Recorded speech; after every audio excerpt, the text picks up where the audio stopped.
첫 번째로 말씀을 드리고 싶은 건 법원 행정처에 관한 말씀을 하셨잖아요. 아까 제가 세계적으로 우리나라가 특이한 또 대법원장의 권한이 있다라고 말씀을 드렸는데, 법원 행정처는 학교로 치자면 서무과예요. 요새는 행정실이라고 하는. 그런데 유능한 선생님들이 제일 가고 싶어 하는 데가 교육청 장학사가 되려고 하는 게 아니라 서무과장을 하고 싶어 하는 거예요, 말하자면. 지금 판사들은 소위 승진을 하고 출세를 하려면 지름길로 법원 행정처를 가야 됩니다. 그런데 법원 행정처 차장이 아까 이제 대법관으로 가는 지름길이다라고 말씀을 해주셨는데, 우리나라가 갖고 있는 희한한 제도가요, 대법관들을 대법원장이 추천하게 돼 있습니다. 그래서 사실상 대법원장이 임명을 하는 것인데, 이런 제도가 우리나라밖에 없고요. 그 다음에 법원 행정처가 이렇게 막강한 권한을 가지면서 대법원장의 수족이 돼가지고 움직이는 나라가 일본하고 한국밖에 없습니다. 우리나라 법원 행정처가 일본 제도를 본따서 그런데, 일본에서 세기 히로신가 하는 분이 동경대 법대를 나온 판사인데 일본의 법원 행정처장을 했던 사람이거든요. 그분이 나와가지고 절망의 재판소라는 책을 썼어요, 최근에. 그걸 보면은 일본 법원과 행정사무처라고 그러는데, 거기는 재판소 사무처가 갖고 있는 문제가 우리나라 대법원과 행정처가 갖고 있는 문제가 너무나 똑같아요. 법원을 관료화시키고 한 줄로 세우려고 하는. 우리나라의 대법관이 전부 13명이 있습니다. 대법관이 13명이 있는데, 거기다가 전원 합의체 판결을 하게 되면 대법원장까지 그 판결에 재판에 참여하니까 그럼 14명이 되잖아요. 그러면 14명이 되면 짝수기 때문에 동수로 되면은 이게 해결이 안 되잖아. 그러니까 홀수가 돼야 되는데, 왜 대법관이 13명이 있냐면 그 중에 한 사람은 법원 행정처장을 합니다. 그래서 그거는 재판에 참여하지 않고 행정 업무를 하게 돼 있는데, 최근에 이제 김소영 대법관이라는 여자분이 이제 행정처장으로 지명이 됐는데, 우리 지금 양승태 대법원장이 취임한 이후부터 여러 가지 문제들이 지금 생기고 있고, 요즘 이제 어떻게 보면 문제의 절정에 이르렀는데요. 우리나라 역사상 사법파동이라고 하는 게 한 4-5번 있었습니다. 맨 처음에가 유신 때 그 검사들이 시국 사건에 대해서 판사들이 고분고분하지 않다는 이유로 판사가 어디 현장 검증하러 출장을 가가지고 변호사로부터 숙박비랑 뭐 술을 제공받았다 해가지고 판사를 뇌물수수 혐의로 수사를 하니까 전국의 판사들이 함께 사표를 낸 적이 있었습니다. 그게 이제 1차 사법파동이고, 그 다음에 그 6.29 선언이 있고 나서 당시에 대법원장을 이상한 사람으로 시키려고 하니까 판사들이 또 집단 서명을 하고 반발한 적이 있었고요. 그 다음이 이제 그 대법관 구성에 있어서 과거처럼 그 서울대 출신, 그 다음에 판사 출신 50대, 이게 지금 대법관의 주요 성분이라고 그러는데, 그 사람으로만 일관하는 거에 항의를 해서 전국의 판사들이 또 대법관 구성을 다양화해야 된다 이런 적이 있었고, 그 다음에 유명한 신영철 대법관이 2008년도 촛불 사건에 개입하는 그 이메일을 보내가지고 그런 사건이 있었는데, 이게 희한한 게 처음에 사법파동은 그렇게 되면 다 문제가 정리가 됩니다. 그리고 최소한 대법원장이 물러납니다. 판사들이 그렇게 집단으로 서명을 해서 항의를 하면. 근데 이번에는 지난번에 광우병 파동 때 신영철 대법관이 기어이 물러나지 않고 끝내 임기를 다 채웠고요. 그래서 아주 나쁜 예를 만들었는데, 이번에는 전국의 판사들이 대표자 회의를 소집을 해가지고 100명이 모여가지고 어떻게 보면 집단적으로 다 이 문제에 대한 심각성을 얘기를 했는데, 대법원장이 요지부동입니다.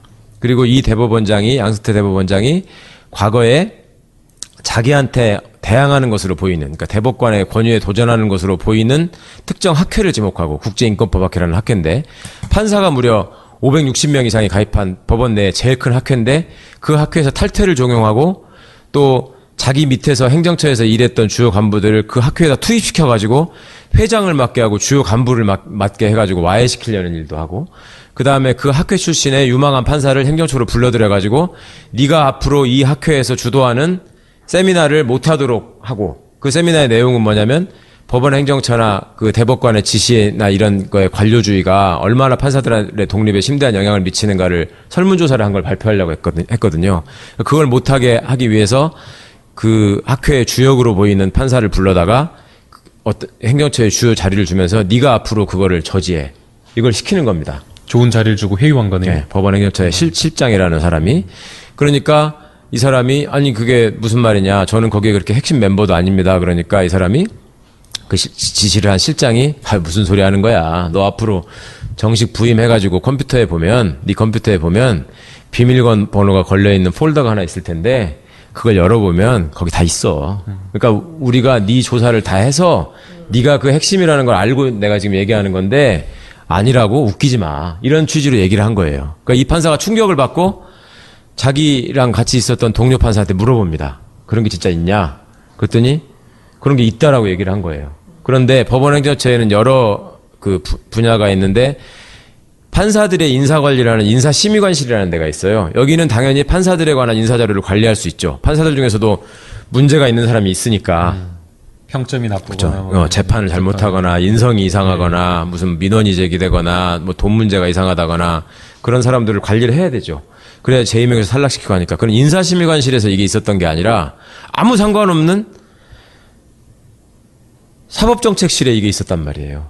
그러니까 이거는 이거하고 전혀 별도의, 그러니까 대법원장의 지시를 받는, 그리고 그 지시를 한 실장은 또 대법원장의 별동대처럼 운영을 하는, 이제 이름도 양형실장이라 그랬는데 양형실장이라는 게 말이 되나요? 그 대법원에 양형위원회라는 게 있어요. 재판을 하면 형이 들쑥날쑥하니까 그거를 위원회에서 전문적으로 해서 이제 몇 년부터 몇 년 사이로 선고하라 이런 건데 그 부분의 실무를 담당하는 양형위원회 상임위원을 갖다가 그 내부에서는 양형실장이라고 부릅니다. 거기서 사법정책실장, 사법연구실장 뭐 이런 것들이 있으니까. 그런데 그 양형실장은 대법원장의 별동대처럼 움직이는 사람인데 이 사람이 그 학교 회장 출신이고 그 젊은 판사한테 그런 얘기를 해서 판사가 사표를 냅니다.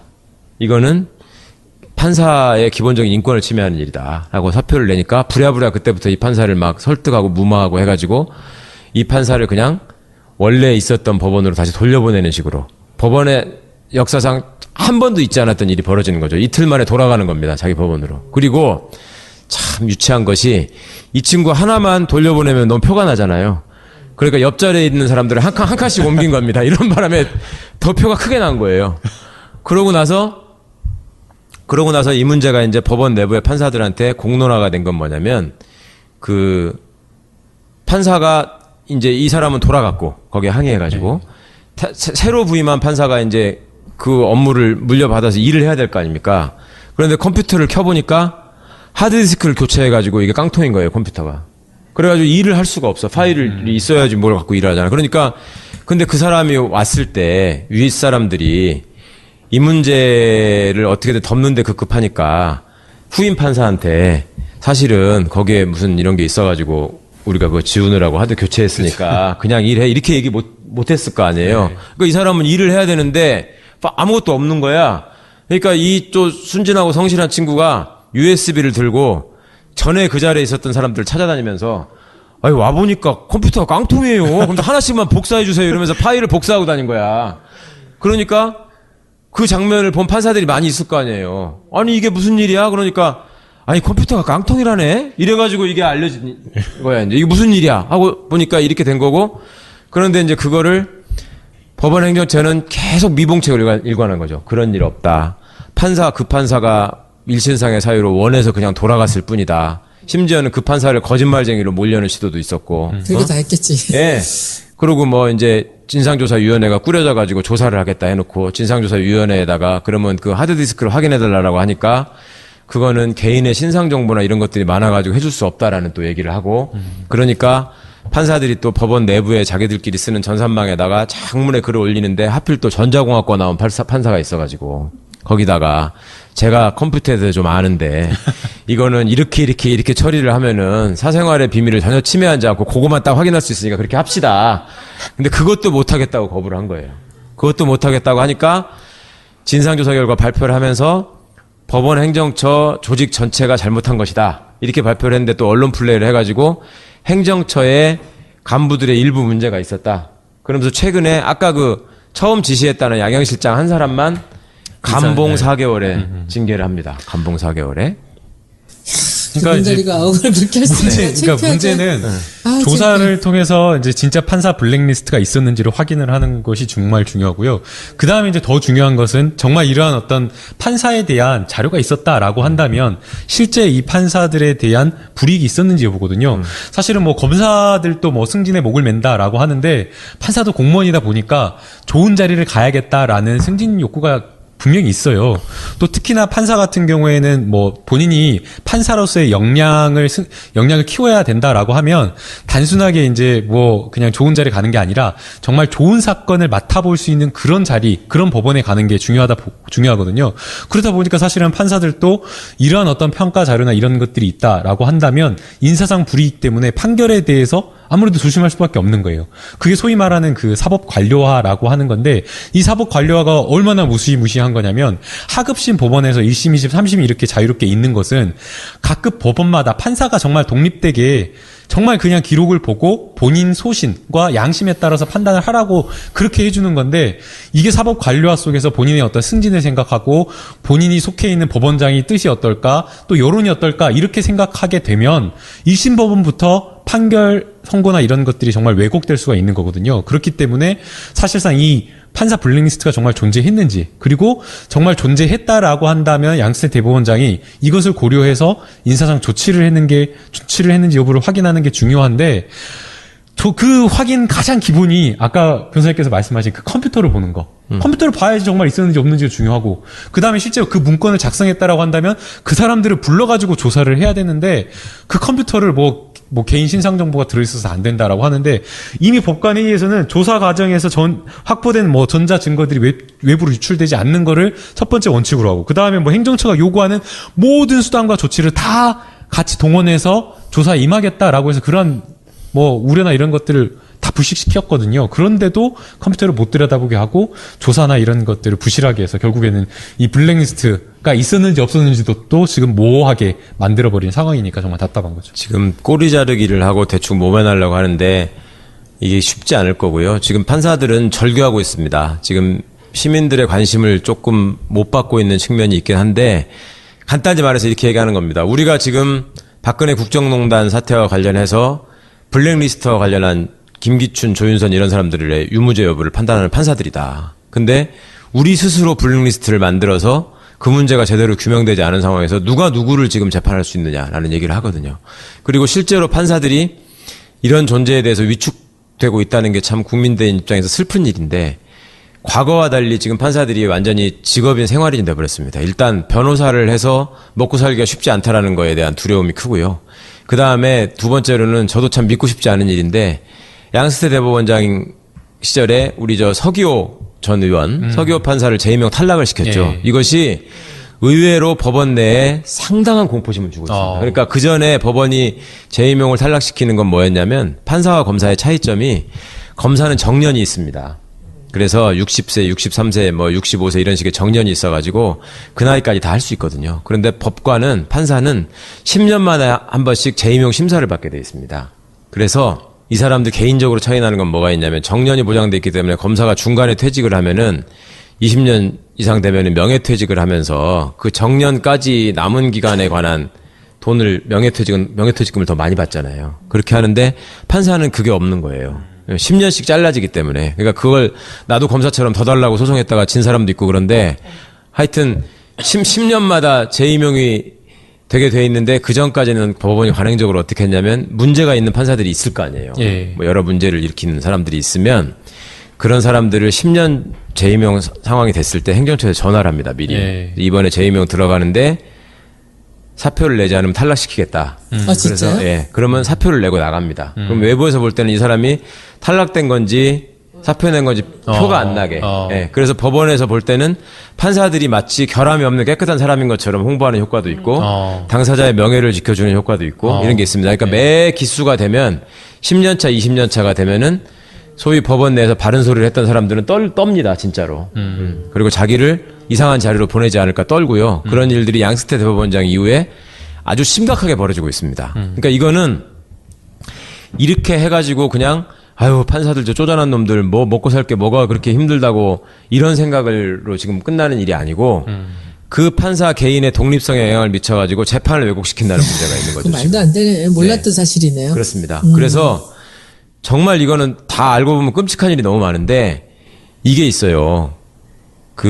우리나라에서 공공기관, 그러니까 국가기관에 종사하는 사람들을 서열이 제일 높은 사람부터 제일 낮은 사람까지 한 줄로 서라. 한 줄로 서라. 네. 절대 두 명이 겹쳐서 서도 안 돼. 네. 한 줄로 서라 쭉. 그러면 한 줄로 딱 쓸 수 있는 조직이 두 개가 있습니다. 군대하고 검찰. 네, 그러실 것 같아요. 다들 그렇게 얘기해요. 군대하고 검찰, 근데 군대하고 법원입니다. 아, 진짜요? 의외로. 예. 군대는 당연히 합참의장이 1등으로 돼가지고 쭉 쓰고, 예. 근데 여기서 가슴 아픈 일은 제가 시민강연 같은 걸 하면서 네. 한 줄로 쓰라 그러면 군대에서 맨 앞에 누가 쓸 것 같습니까? 그러면 시민들이 상당수가 예. 국방부 장관이 맨 앞에 쓴다고 예. 말씀을 하세요. 예. 왜냐하면 국방부 장관을 군인으로 임명하면 안 된다는 거는 헌법에 나오는 얘기거든요. 근데 우리는 국방부 장관을 군인 출신으로 임명하는 걸 당연하게 생각하기 때문에 제가 첫 시간쯤에 말씀드렸잖아요. 네, 맞아요. 왜 맞아요. 법무부 장관은 검사만 하는 거라고 생각하느냐. 왜 국방부 장관은 군인만 하는 거라고 생각하느냐. 그건 그런 게 아니다. 원래 문민 통제를 하는 자리다. 네. 그런데 국민들은 국방부 장관을 군인이라고 인식해버리는 거예요. 하도 그런 것만 보니까. 그런데 합참의장부터 한 줄로 씁니다. 군대에서 계급이 같다고 그래도 누가 빨리 입대했느냐에 따라서 서열이 갈리고 같은 날 입대를 했다고 그래도 군번에 따라서 서열이 갈려서 한 줄로 쓰거든요. 네.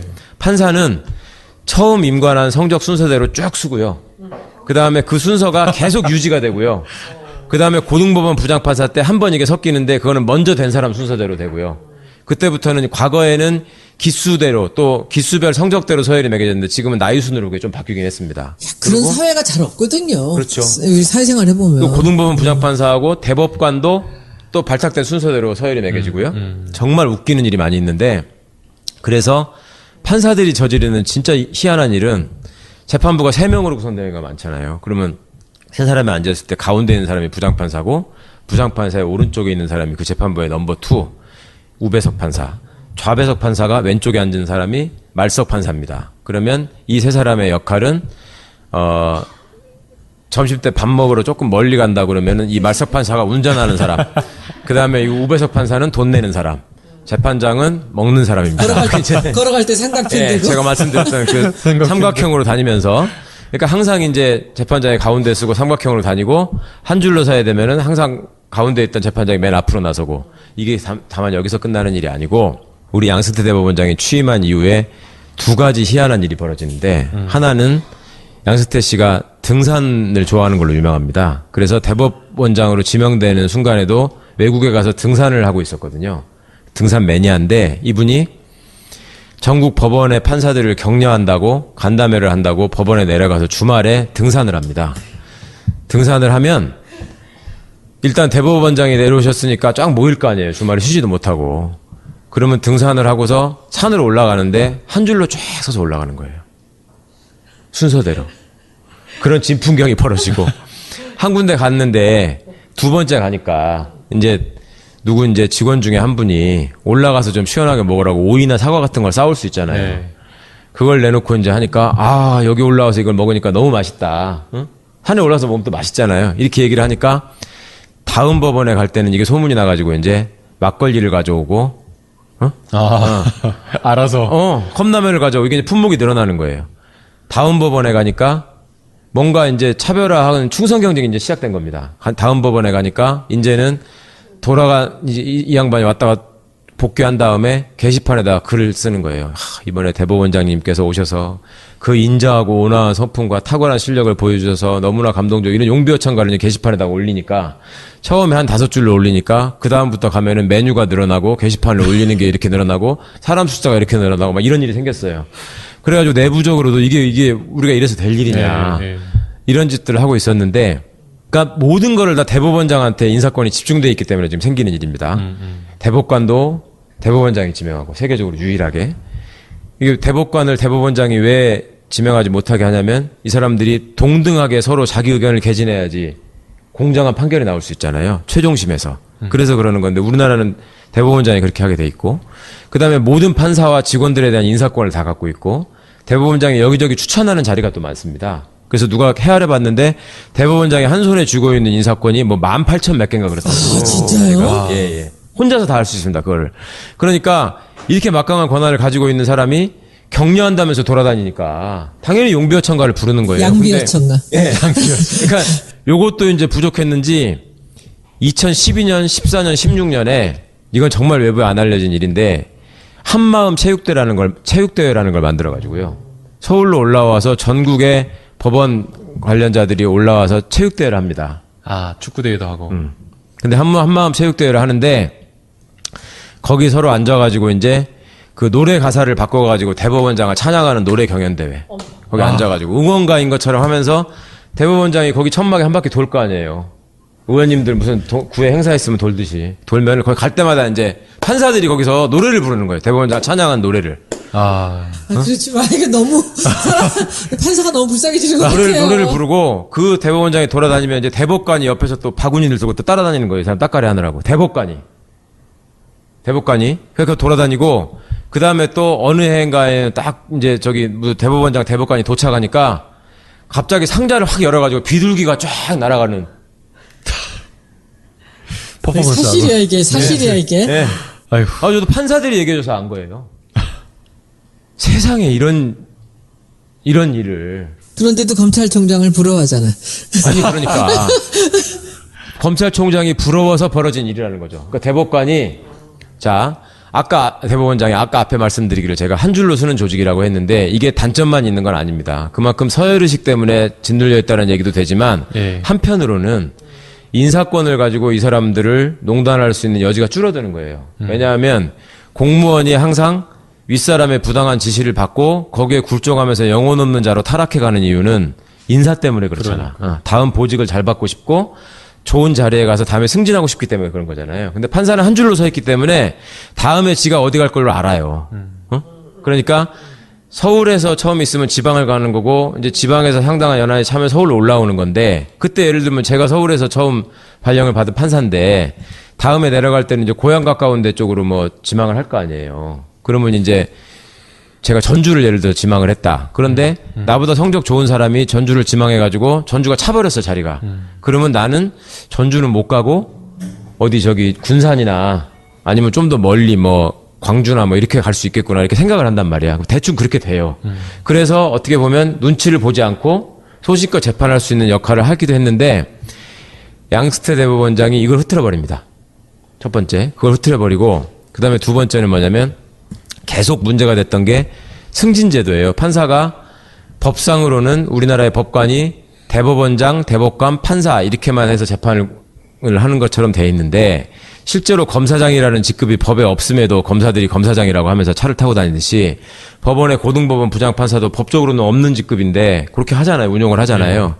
그러니까 고등법원 부장판사 승진제도를 없애겠다고 이용훈 대법원장 때 약속을 합니다. 그래가지고 한 번 고등법원에 간 판사는 고등법원에서만 돌고 지방법원에서 간 사람은 지방법원만 돌고 그래서 거기서 지방법원장을 하고 또 고등법원장을 하고 대법관이 되고 이런 시스템으로 돼서 그게 좀 돌아가고 있었는데 이게 이렇게 되다 보니까 고등법원에 한번 지원을 해서 간 판사는 8년에서 10년 정도를 그 고등법원에만 있는 거예요. 그러면 이거는 윗사람이 볼 때는 무슨 의미가 있냐면 내가 무슨 말을 해도 얘는 안 듣는 거야. 왜냐하면 자기는 그 자리에 계속 있을 거기 때문에 말을 들을 이유가 없어요. 그러니까 이게 싫은 거야. 그러니까 이 사람은 이걸 서서히 폐지합니다. 약화시키고 그 다음에 승진제도를 없애겠다고 해서 약속까지 했는데 그거를 슬그머니 그냥 계속 하겠다라고 해서 유지를 합니다. 그래서 유지를 하면서 또 하나 뭐가 있었냐면 고등법원 부장판사로 과거에는 승진할 기수가 됐는데 자기 동기들 중에 다 승진을 못할 거 아니에요. 그럼 일부만 승진을 하면은 나머지 사람들이 옷을 벗고 쫙 나가는 관행이 있었거든요. 검찰도 그렇게 하듯이. 그런데 이거를 법관들이 그렇게 하는 걸 없애겠다고 하면서 고등법원 부장판사가 한 기수에 승진하는 거를 그전에는 1년에 한 번 하면 끝났는데 이걸 3번으로 나눕니다. 그러면 한 번 했을 때 떨어진 사람도 두 번 기대해야 되잖아요. 그러면 당연히 충성을 하게 되잖아요, 여기다가. 요걸 노리는 거죠. 요런 제도를 만들었고. 그러니까, 그리고 판사들을 그 시험 성적 가지고 한 줄로 줄 세우는 게 문제다라는 비판을 받으니까 그러면 대안으로 근무평정을 하겠다. 해가지고 판사들이 이제 근무평정을 합니다. 근무평정을 해서 판사들이 초기에는 뭐 그렇게 해서 이걸 보완하면 좋겠다 해서 받아들였는데 그거를 악용해가지고 서교를 날려버린 거잖아요. 예. 그렇게 하고 나니까 이제 본격적으로 떠는 거예요. 내 평정에 관심을 갖게 되고. 그러니까 자발적으로 모여가지고 박수 치면서 용비어천가를 부르고 비둘기를 날리고 김치를 싸우는 겁니다. 그러니까 이런 짓거리가 벌어지니까 판사들 내부에서도 언제까지 이래야 되는 거냐. 이렇게 얘기를 하고 자괴감에 빠지고 그러다가 보니 판사들끼리 그 전에 이제 자연스럽게 공부하던 모임에서 야, 이 문제를 좀 우리가 논의를 해봐야 되지 않겠냐. 그래서 자연스럽게 그 국제인권법학회라는 법원 내 최대 학회가 설문조사를 하게 된 거예요.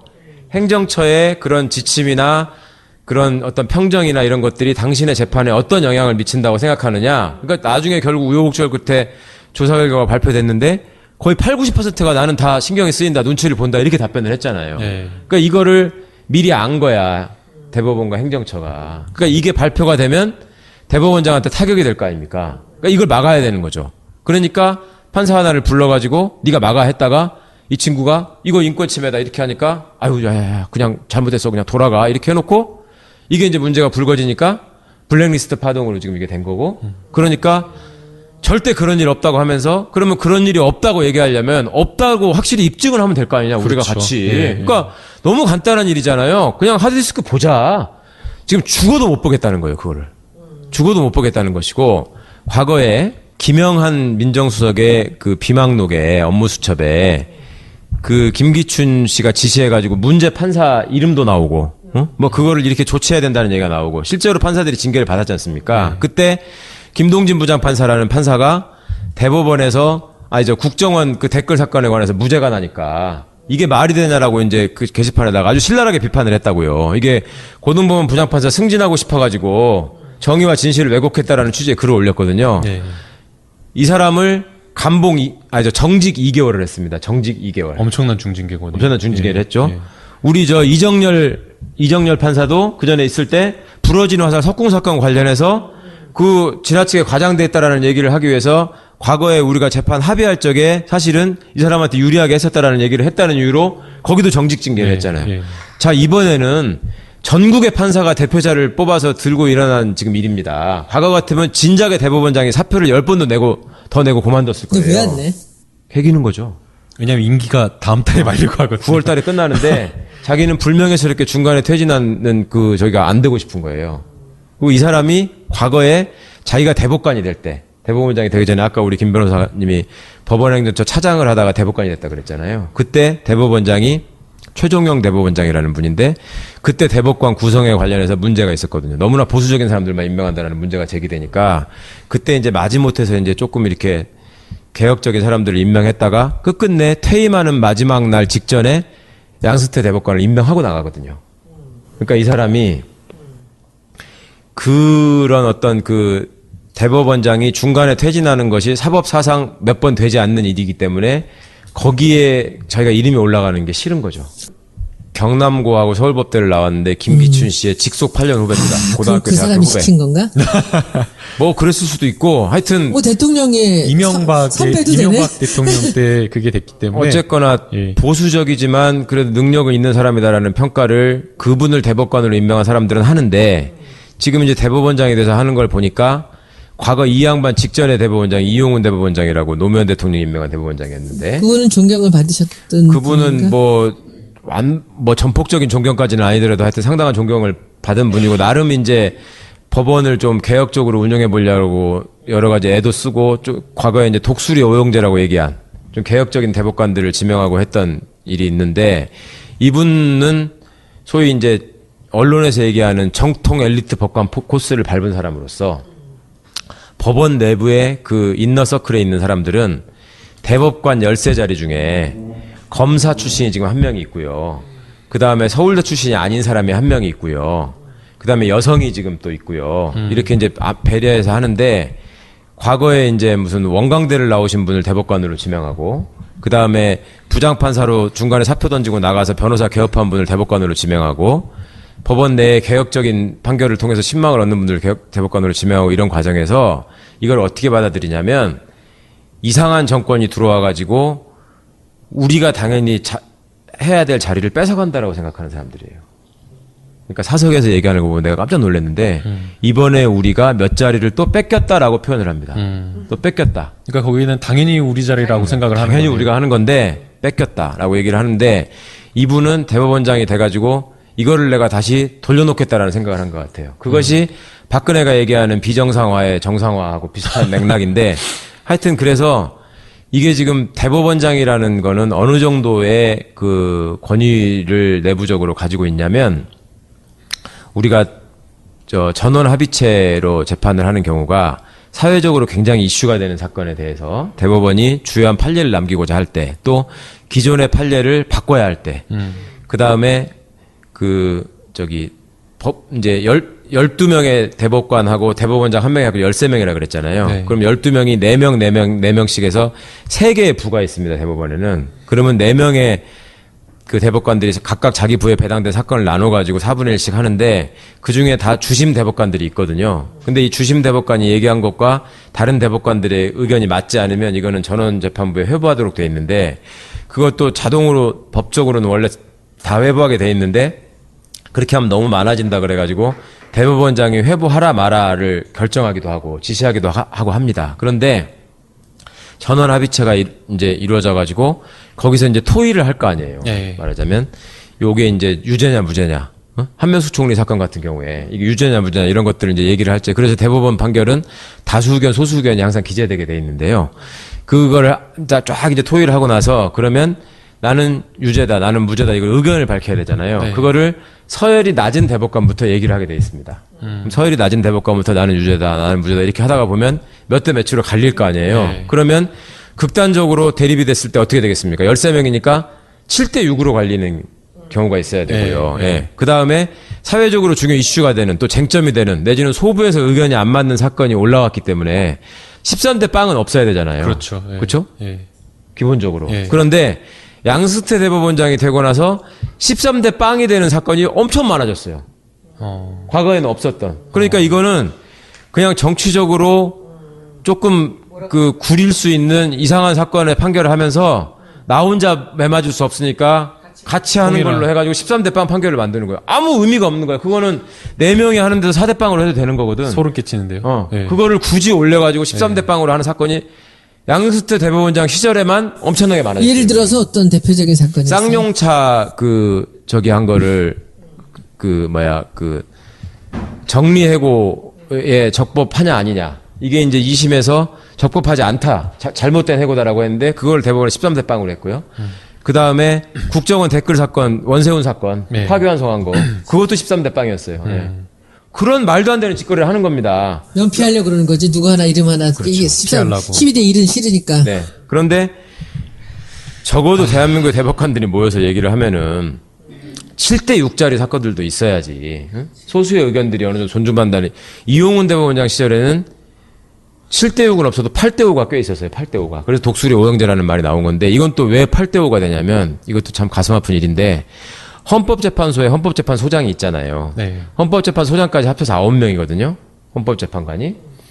여기는 5대4, 6대3 뭐 이런 것들이 흔하고 6명이 돼야지만 의미가 있는 결정들이 많잖아요. 헌법재판소 네. 법상. 그런데 그때 보면은 헌법재판소장이 8대1에 1에 들어가는 경우가 꽤 있습니다. 소장이 혼자 유일하게 소수 의견인 경우가 꽤 있어요. 그런데 대법원 전원합의부 판결에서는 대법원장이 소수에 포함되는 적이 단 한 건도 없습니다. 그러니까 7대 6에 6에 들어가는 적도 한 번도 없고요. 그럼 일단 과반이고. 이건 뭐냐면 아까 제가 서열이 낮은 사람부터 얘기를 한다 그랬잖아요. 의견을. 네. 그러면은 어느 정도 이렇게 쭉 가다 보면 한 10번째가 되면 5대 5가 될 거 아니에요. 예. 그러면 이제 11번째 대법관이 위에서부터 따지면은 세 번째잖아요. 네. 이 사람이 6대 5를 만들어. 그렇겠죠? 11번째가. 네. 무기명으로 딱 투표하게 하면 안 되나? 아니에요. 그거는 의견을 어차피 밝혀야 되니까. 예. 6대 5로 하고 그러면 12번째 대법관은 6대 5 중에 6으로 붙어요. 대법원장을 편하게 해주기 위해서. 뭐 이게 우리나라가 무슨 공산주의 국가는 아니고 뭐 이러냐 진짜. 진짜 그래. 그래가지고 7대 5가 진짜. 되니까 대법원장은 당연히 대법원장은 항상 다수 의견으로 가는 거예요. 편하게. 그래 8대 5. 편하게 그러니까 부담 그건 없이. 뭐냐면 예. 대법원장은 틀리지 않는다. 항상 대법원장이 말하는 게 다수 의견이다. 지금 우리 대법원이 그렇게 돼 있는 거예요. 예. 요새 누구 하나씩 바꾸고 그러지 않았나? 바꿔봤자 응. 하나씩 임기가 끝나야 바뀌기 때문에 하여튼 이상한 관행이에요. 대부분. 지금- 우리가 생각해봐야 되잖아요. 판사들이요. 판사 출신 사람들은 배석 모임이라는 걸 합니다. 들어보셨어요? 배석 모임. 아니요. 자기가 처음에 판사를 할 적에는 당연히 배석 판사를 할 거 아니에요. 예. 재판장을 못하고. 그러면 자기가 배석 판사일 때 모셨던 부장이 이 사람이 해마다 자기 밑에 있던 배석들을 모아가지고 자기 생일 때나 아니면 특정한 날 이렇게 밥을 사놓고 회식을 하는 이 모임이 있어요. 법원 내에 관행적으로. 배석 모임을 한다고. 그래서 법원에서 오래 있었던 사람들은 당연히 배석 모임을 소집하면 모이는 여러 사람들이 사람이 많겠죠. 많겠네요. 예. 그 자기가 변호사가 됐더라도 그건 계속 이어져요. 그래서 계속 그런 배석 모임 같은 거 하는데 그런데 정말 웃기는 건 대법원장이 나가잖아요. 이 사람도 배석 모임을 해. 그러니까 자기가 판사 시절에 있었던 그 판사들만 하는 게 아니라 예. 자기가 지명한 대법관들을 모아놓고 배석 모임을 해. 아휴. 지금도 이명박이가 돌아다니면 이명박이가 시켜준 장관이나 이런 꼬붕들이 따라다니잖아요. 그런 것처럼 이 사람이 대법원장으로 나가서 대법관들을 모아서 그 배석 모임을 아니, 한다. 그때까지 그런- 힘이 있나? 아니 그런 인식이라면 대법관들은 사실은 독립하고 사실은 동등하게 평가를 해야지 그래야지 그 안에서 정말 치열하게 그렇죠. 논리 싸움하고 예, 다툼하고 하는데 대법원장이 자기가 지명한 사람 밑에 사람으로 배석으로 본다라고 하는 거는 그럼 그 밑에 사람도 그런 자리에 나와가지고 함께 한다면 어떻게 그 안에서 정말 소신 있게 뭘 말을 하는지 그러면 그래서 아까 제가 말씀대로 세계적으로 유일하게 우리나라만 대법원장이 대법관을 지명한다라고 하는 거고 다른 나라 그렇게 안 하는 이유가 그것 때문에 그러는 겁니다. 그렇죠. 그 말이 안 대등하게 되는데. 재판을 해라. 그걸 바꿔야 되지 않나? 어. 율사 그리고 출신 국회의원들이 그런 거 좀 해야 바꿔야죠, 되지 당연히. 않나? 그리고 헌법재판소는 이미 그렇게 어떻게 보면 대등하게 하고 있어요. 대법원만 그렇게 하고 있고. 자, 말씀처럼 이 사람이 시켜줬어. 나는 예, 대법관으로. 예. 그러니까 여기에다가 이렇게 되고 그러니까 옆에 김치통 들고 다니고 비둘기 날리고 하는 겁니다. 그 천막에 가가지고. 대법관이라는 자가. 그리고 그 밑에 이제 대법관이 되고 싶은 사람은 노래 만들어가지고 이렇게 용비어천가 부르는 거고. 신도 같네요 신도들. 이런 짓거리를 한단 말이에요, 지금. 그러니까 이 문제를 어떻게 그 내부에 있는 판사들이 전부 다 바보고 전부 다 정신병자들이 아닌데 견디기가 힘들 거 아닙니까? 그런 짓을 하니까. 그러니까 법원 내부의 권위적인 문화가 어제 오늘 일이 아니고 예전에도 있었어요. 과거에 제 친구도 한번 사표를 내고 와서 얘는 도대체 변호사 하기에는 너무 숙기도 없고 내성적인 애라서 힘들 것 같은데 너는 그냥 법원의 적성에 맞을 것 같은데 그냥 있지 왜 나왔냐라고 내가 물어보니까 네. 얘가 강릉인지 속초에 가서 근무를 하는데 지원장이 대법관이 휴가 때 설악산을 등산하러 온다 그랬다고 거기 사무과장을 데리고 계속 준비를 하더래.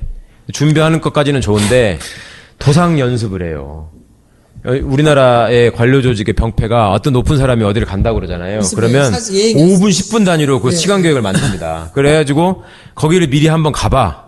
이 시간을 맞추기 위해서 2번, 3번 답사를 하고 그래가지고 설악산에 어느 정도 위치에 올라가면 이제 대법관은 나이가 있으니까 이 정도 가면 지칠 거다 해가지고 쉴 만한 바위도 봐놓고 어디서 쉬어야 되고 이걸 미리 다 연습을 한 거야. 연습을 다 해놓고 준비를 했는데 대법관이 딱 왔어. 왔는데 이 사람이 취미가 등산이라 그 양승태 씨는 맞는지 아닌지 제가 모르겠습니다. 취미가 등산이라서 평소에 등산을 많이 다녀가지고 이 사람들이 예측했던 시간보다 산을 빨리 올라간 거야. 더. 그래갖고 이 시간 계획가 안 맞았어요. 네. 그래서 쫙 돌고 이제 공항까지 왔는데 한 45분이 안 맞은 거예요. 빈 거야, 시간이. 그러니까 그 45분 동안을 우두커니 있었대. 그 법원에 있는 사람들이 굉장히 의식적으로 근엄한 표정을 지으려고 애를 쓰기 때문에 사람들이 경력이 오래되면 오래될수록 굉장히 썰렁해지거든요. 그리고 제대로 된 판사가 되려면은 주변 사람과의 관계를 최대한 차단하라고 배우기 때문에 어쨌거나 사람들을 흉엄을 없이 터놓고 만나는 사람들이 갈수록 줄어들어요. 그러니까 진짜 썰렁한 얘기들을 많이 합니다. 정말 웃기지도 않은 얘기를 막 앉아가지고 억지로 웃고 있고 막 이런 모습들이 있는데 그렇게 된 사람들이 45분을 서로 우두커니 얼굴을 마주보고 있었으니 그 서열 중시하는 사람들이 그게 얼마나 어색했겠어요. 그래가지고 이 사람이 돌아가가지고 아이고 이번 지원장이 그거를 좀 그래가지고 내가 45분 동안 멍하니 있었네 이런 얘기를 한 거야. 예. 그래가지고 속초 지원장인지 강릉 지원장인지가 거의 이제 눈물이 글썽글썽 해가지고 나는 망했다.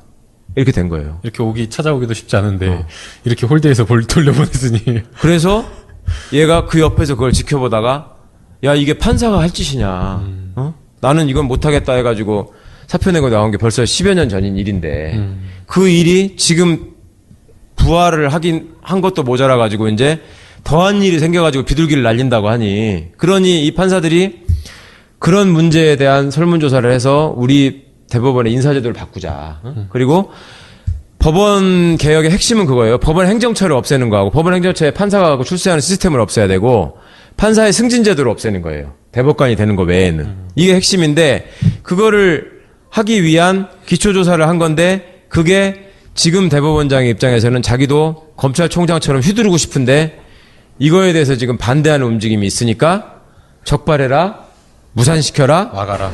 이름 적어라 이렇게 된 거죠. 그리고 절대 그거는 못 드러나게 하는 거고. 그리고 외부에다 흘리기를 이거는 문학의 블랙리스트와는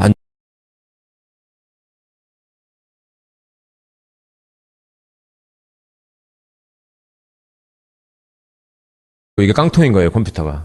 그래가지고 일을 할 수가 없어. 파일이 있어야지 뭘 갖고 일을 하잖아. 그러니까 근데 그 사람이 왔을 때 윗 사람들이 이 문제를 어떻게든 덮는데 급급하니까 후임 판사한테 사실은 거기에 무슨 이런 게 있어가지고 우리가 그거 지우느라고 하도 교체했으니까 그냥 일해 이렇게 얘기 못했을 거 아니에요. 그러니까 이 사람은 일을 해야 되는데 아무것도 없는 거야.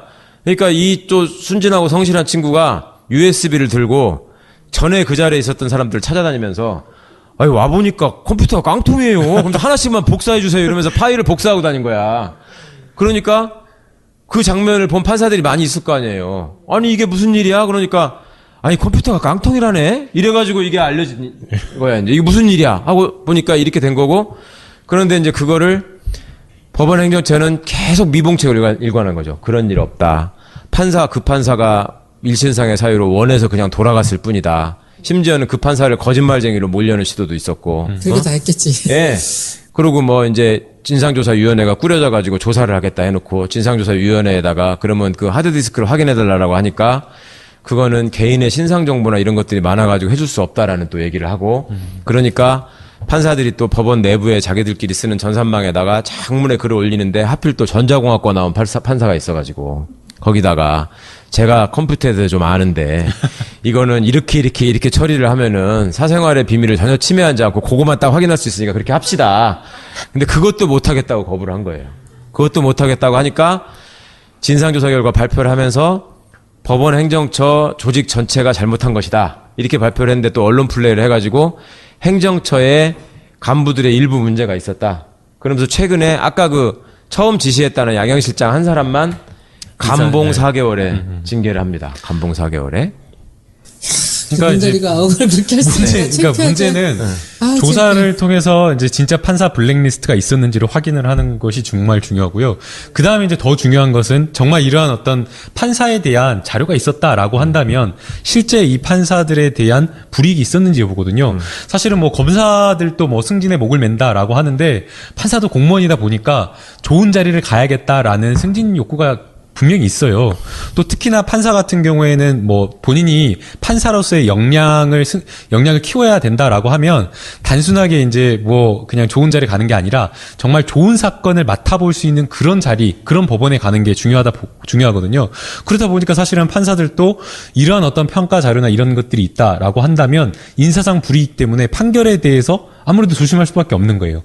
그게 소위 말하는 그 사법 관료화라고 하는 건데 이 사법 관료화가 얼마나 무시무시한 거냐면 하급심 법원에서 1심, 2심, 3심이 이렇게 자유롭게 있는 것은 각급 법원마다 판사가 정말 독립되게 정말 그냥 기록을 보고 본인 소신과 양심에 따라서 판단을 하라고 그렇게 해주는 건데 이게 사법 관료화 속에서 본인의 어떤 승진을 생각하고 본인이 속해 있는 법원장이 뜻이 어떨까 또 여론이 어떨까 이렇게 생각하게 되면 1심 법원부터 판결 선고나 이런 것들이 정말 왜곡될 수가 있는 거거든요. 그렇기 때문에 사실상 이 판사 블랙리스트가 정말 존재했는지 그리고 정말 존재했다라고 한다면 양승태 대법원장이 이것을 고려해서 인사상 조치를 했는지 여부를 확인하는 게 중요한데 그 확인 가장 기본이 아까 변호사님께서 말씀하신 그 컴퓨터를 보는 거. 컴퓨터를 봐야지 정말 있었는지 없는지가 중요하고 그 다음에 실제로 그 문건을 작성했다라고 한다면 그 사람들을 불러가지고 조사를 해야 되는데 대법원장이 요지부동입니다.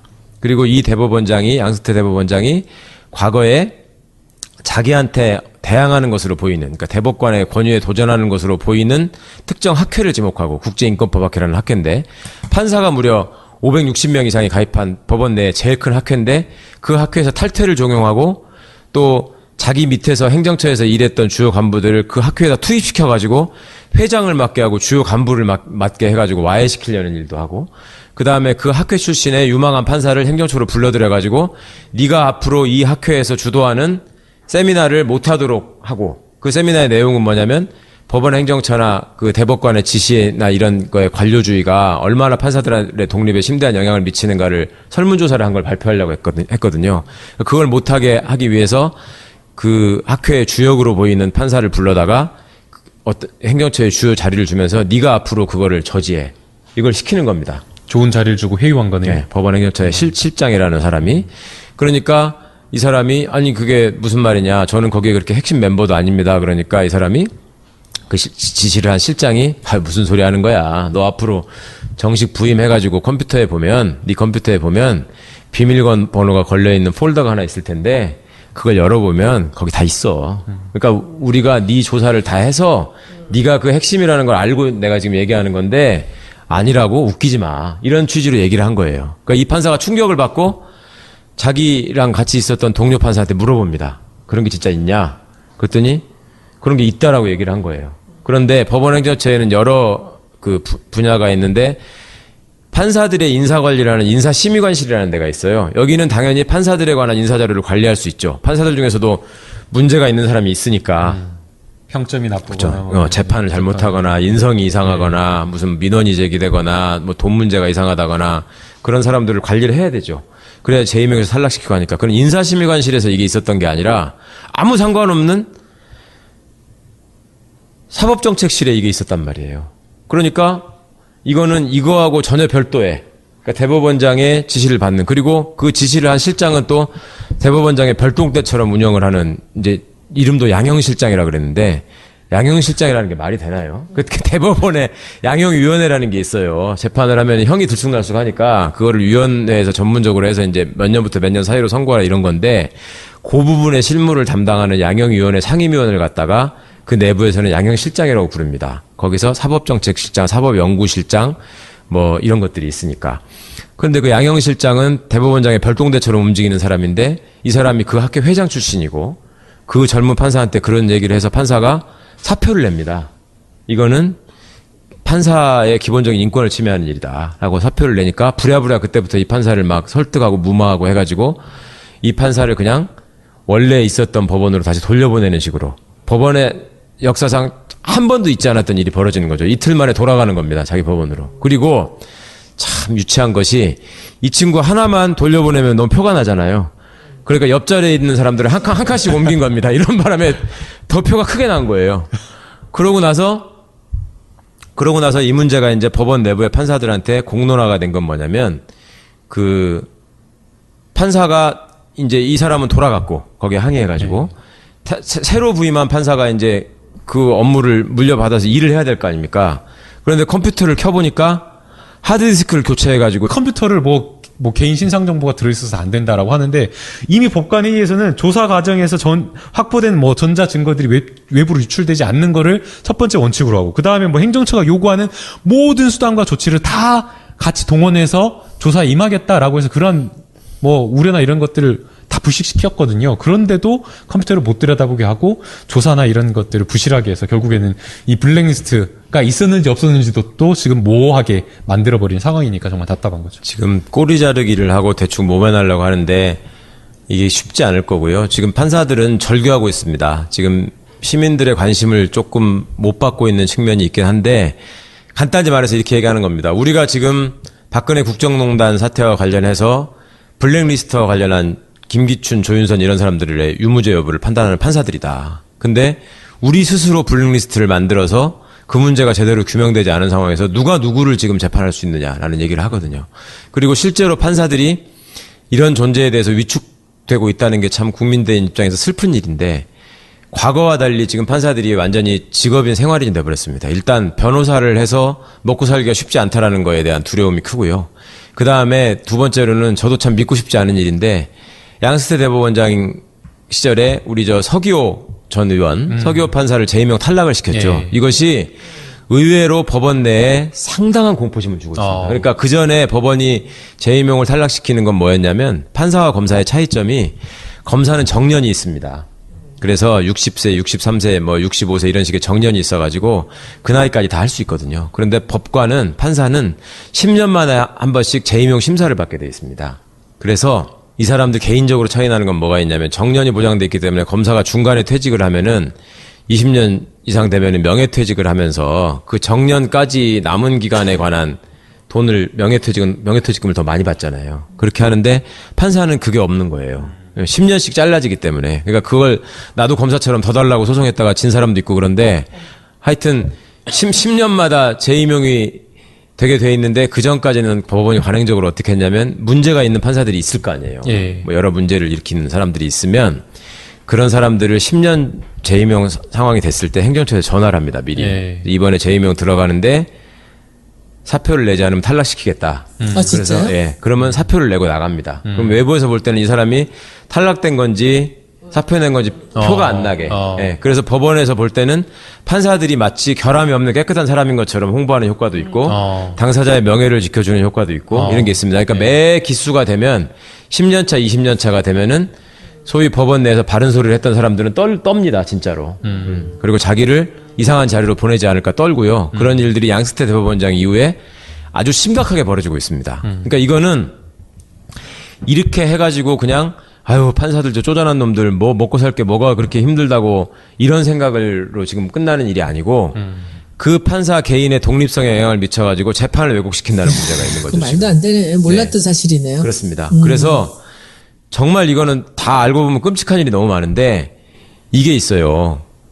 그 우리나라에서 공공기관, 그러니까 국가기관에 종사하는 사람들을 서열이 제일 높은 사람부터 제일 낮은 사람까지 한 줄로 서라. 한 줄로 서라. 네. 절대 두 명이 겹쳐서 서도 안 돼. 네. 한 줄로 서라 쭉. 그러면 한 줄로 딱 쓸 수 있는 조직이 두 개가 있습니다. 군대하고 검찰. 네, 그러실 것 같아요. 다들 그렇게 얘기해요. 군대하고 검찰. 근데 군대하고 법원입니다. 아, 진짜요? 예. 군대는 당연히 합참의장이 1등으로 돼가지고 쭉 쓰고. 예. 근데 여기서 가슴 아픈 일은 제가 시민강연 같은 걸 하면서 네. 한 줄로 쓰라 그러면 군대에서 맨 앞에 누가 쓸 것 같습니까? 그러면 시민들이 상당수가 예. 국방부 장관이 맨 앞에 쓴다고 예. 말씀을 하세요. 예. 왜냐하면 국방부 장관을 군인으로 임명하면 안 된다는 거는 헌법에 나오는 얘기거든요. 근데 우리는 국방부 장관을 군인 출신으로 임명하는 걸 당연하게 생각하기 때문에 제가 첫 시간쯤에 말씀드렸잖아요. 네, 맞아요. 왜 맞아요. 법무부 장관은 검사만 하는 거라고 생각하느냐. 왜 국방부 장관은 군인만 하는 거라고 생각하느냐. 그건 그런 게 아니다. 원래 문민 통제를 하는 자리다. 네. 그런데 국민들은 국방부 장관을 군인이라고 인식해버리는 거예요. 하도 그런 것만 보니까. 그런데 합참의장부터 한 줄로 씁니다. 군대에서 계급이 같다고 그래도 누가 빨리 입대했느냐에 따라 서열이 갈리고 같은 날 입대를 했다고 그래도 군번에 따라서 서열이 갈려서 한 줄로 쓰거든요. 네. 판사는 처음 임관한 성적 순서대로 쭉 쓰고요. 그 다음에 그 순서가 계속 유지가 되고요.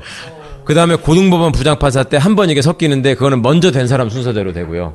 그때부터는 과거에는 기수대로 또 기수별 성적대로 서열이 매겨졌는데 지금은 나이 순으로 그게 좀 바뀌긴 했습니다. 그런 사회가 잘 없거든요. 그렇죠. 우리 사회생활 해보면. 또 고등법원 부장판사하고 대법관도 또 발탁된 순서대로 서열이 매겨지고요. 정말 웃기는 일이 많이 있는데 그래서 판사들이 저지르는 진짜 희한한 일은 재판부가 3명으로 구성되는 경우가 많잖아요. 그러면 세 사람이 앉아있을 때 가운데 있는 사람이 부장판사고 부장판사의 오른쪽에 있는 사람이 그 재판부의 넘버 2 우배석 판사, 좌배석 판사가 왼쪽에 앉은 사람이 말석 판사입니다. 그러면 이 세 사람의 역할은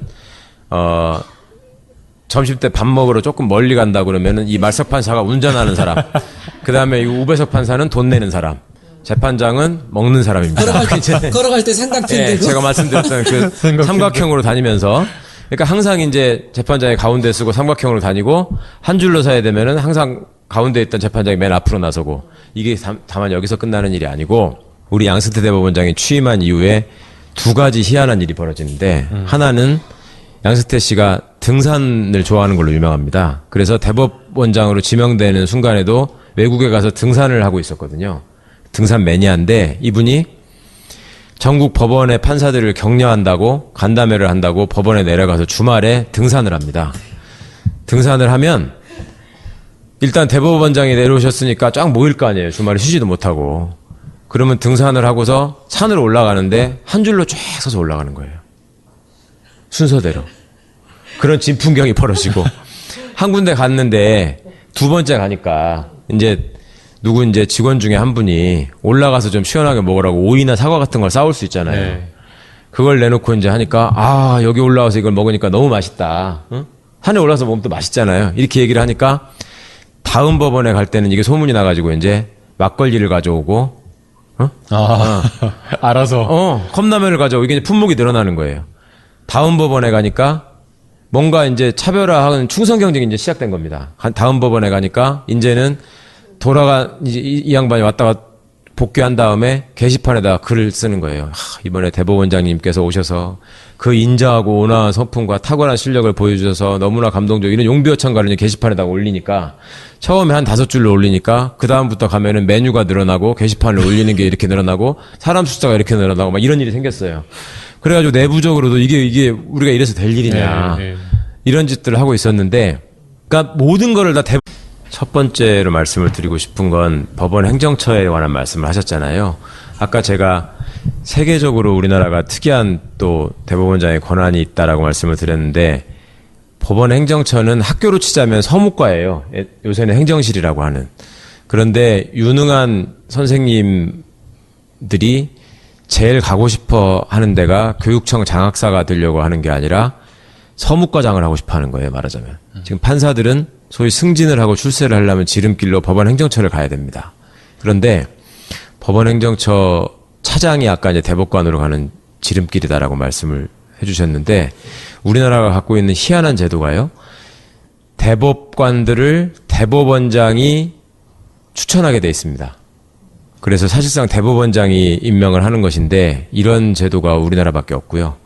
그 다음에 법원 행정처가 이렇게 막강한 권한을 가지면서 대법원장의 수족이 돼가지고 움직이는 나라가 일본하고 한국밖에 없습니다. 그 우리나라 법원 행정처가 일본 제도를 뽐따서 그런데, 일본에서 세기 히로신가 하는 분이 동경대 법대를 나온 판사인데 일본의 법원 행정처장을 했던 사람이거든요. 그분이 나와가지고 절망의 재판소라는 책을 썼어요, 최근에. 그걸 보면은 일본 법원과 행정사무처라고 그러는데, 거기는 재판소 사무처가 갖고 있는 문제가 우리나라 대법원과 행정처가 갖고 있는 문제가 너무나 똑같아요. 법원을 관료화시키고 한 줄로 세우려고 하는. 우리나라의 대법관이 전부 13명이 있습니다. 대법관이 13명이 있는데, 거기다가 전원 합의체 판결을 하게 되면 대법원장까지 그 판결에 재판에 참여하니까 그럼 14명이 되잖아요. 그러면 14명이 되면 짝수기 때문에 동수로 되면은 이게 해결이 안 되잖아. 그러니까 홀수가 돼야 되는데, 왜 대법관이 13명이 있냐면 그 중에 한 사람은 법원 행정처장을 합니다. 그래서 그거는 재판에 참여하지 않고 행정 업무를 하게 돼 있는데, 최근에 이제 김소영 대법관이라는 여자분이 이제 행정처장으로 지명이 됐는데, 우리 지금 양승태 대법원장이 취임한 이후부터 여러 가지 문제들이 지금 생기고 있고, 요즘 이제 어떻게 보면 문제의 절정에 이르렀는데요. 우리나라 역사상 사법파동이라고 하는 게 한 4-5번 있었습니다. 맨 처음에가 유신 때 그 검사들이 시국 사건에 대해서 판사들이 고문고부를 하지 않다는 이유로 판사가 어디 현장 검증하러 출장을 가가지고 변호사로부터 숙박비랑 뭐 술을 제공받았다 해가지고 판사를 뇌물수수 혐의로 수사를 하니까 전국의 판사들이 함께 사표를 낸 적이 있었습니다. 그게 이제 1차 사법파동이고, 그 다음에 그 6.29 선언이 있고 나서 당시에 대법원장을 이상한 사람으로 시키려고 하니까 판사들이 또 집단 서명을 하고 반발한 적이 있었고요. 그 다음이 이제 그 대법관 구성에 있어서 과거처럼 그 서울대 출신, 그 다음에 판사 출신 50대, 이게 지금 대법관의 주요 성분이라고 그러는데, 그 사람으로만 일관하는 거에 항의를 해서 전국의 판사들이 또 대법관 구성을 다양화해야 된다 이런 적이 있었고, 그 다음에 유명한 신영철 대법관이 2008년도 촛불 사건에 개입하는 그 이메일을 보내가지고 그런 사건이 있었는데, 이게 희한한 게 처음에 사법파동은 그렇게 되면 다 문제가 정리가 됩니다. 그리고 최소한 대법원장이 물러납니다. 판사들이 그렇게 집단으로 서명을 해서 항의를 하면. 근데 이번에는 지난번에 광우병 파동 때 신영철 대법관이 기어이 물러나지 않고 끝내 임기를 다 채웠고요. 그래서 아주 나쁜 예를 만들었는데, 이번에는 전국의 판사들이 대표자 회의를 소집을 해가지고 100명이 모여가지고 어떻게 보면 집단적으로 다 이 문제에 대한 심각성을 얘기를 했는데,